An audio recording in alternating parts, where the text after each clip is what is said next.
Doug Betts is here with us today. How are you doing? I'm all right, thanks, Toby. And yourself? Yeah, I'm doing good as well. Now, can you just describe to us what it is that you do? Yeah, I am an independent HR consultant, and there's so many people out there who don't actually know what that is Yeah, or how people like me can help businesses. So I think of it as being like a people expert and somebody who can you can come to with issues about your business or to help make your business better. yeah. And what kind of issues do people come to you with? I think you can break it down to the fact that most people come to me with issues where they want to make a change.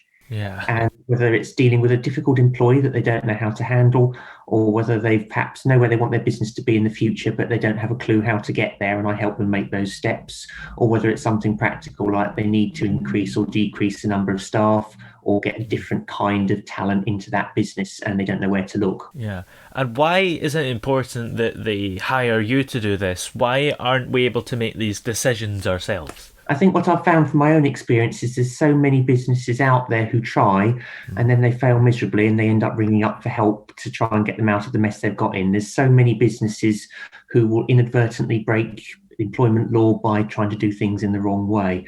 So this is where I come in because I can help them get there quickly and efficiently and in a cost effective way without making mistakes or getting themselves into a corner that they can't get out of. Yeah. And now that we're sort of gradually coming out of lockdown, how should businesses be adapting, do you think? I think it's important for them to realise that there's no way that things can be the way they used to be entirely. I Yeah. think they need to be thinking about how they want to return to some form of normality and what that might look like, and Mm. put a plan in place for how to get there.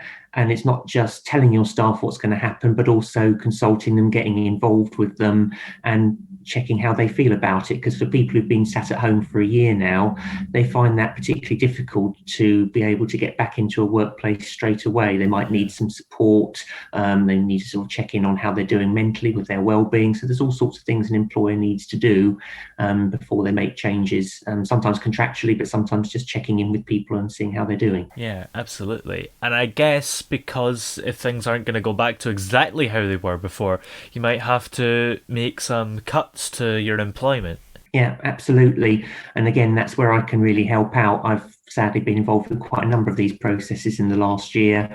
Every single one I've done, I've managed to help my clients get through it safely, on time, and on budget, but also making sure that it's done in a humane way for the people involved at the other end. So they are trying to approach the process in the right way. So it's not just about following strict process, but it's about making it human and helping people through what's a very difficult period for them. Yeah. And is it a good idea to hire you no matter where your business is in terms of financial situation? Because I don't know if you're a small business just starting out, would you be able to afford your services?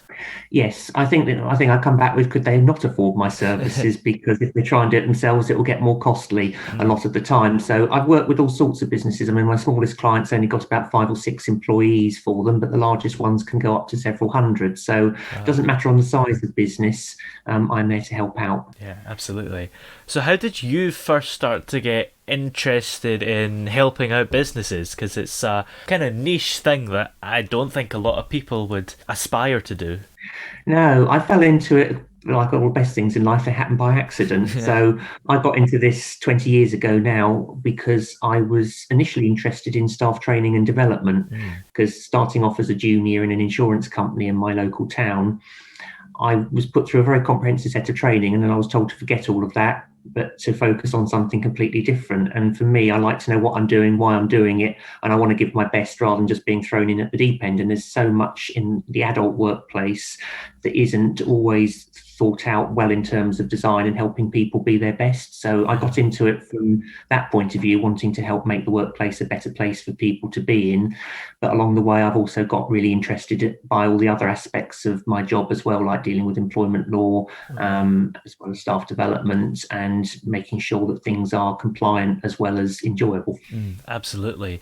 And you mentioned about things not going back to normal anytime soon. Do you feel like there will be a time eventually in the years to come where things do look like they were in 2019? I think some things will go back that way, but I think what a lot of people have found over the last year is they quite like some of the aspects of what lockdowns brought, Yeah. as in they haven't perhaps had to commute to work every day for an hour on end. They might find sitting in an office for 5 days a week between 9 and 5 is a bit pointless if they've managed to successfully do their work at different times of the day and in different locations. Yeah. And I think it opens up that flexibility. So I don't think things will ever fully go back to normal, but I think we'll see this hybrid situation where you get perhaps a bit of time at the workplace, a bit of time working remotely, and companies need to adapt to that. And there's advantages for them as well. So if you attract people in from perhaps a wider geographical area than you would have done beforehand. Yeah, it's been great this last year because I've never liked shaking hands, and Mm. now I've had an excuse.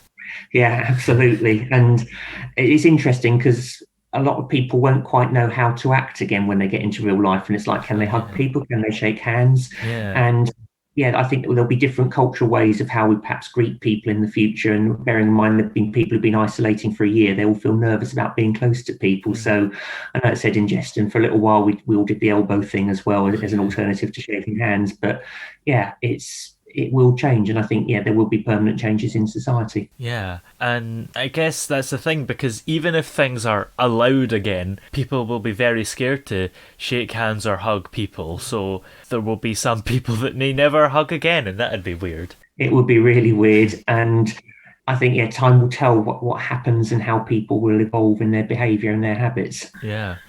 Well, where are we able to check out your services if we're interested in using them? Okay, so I've got a really comprehensive website and people can get in touch with me that way. So it's www.surebetshr.com.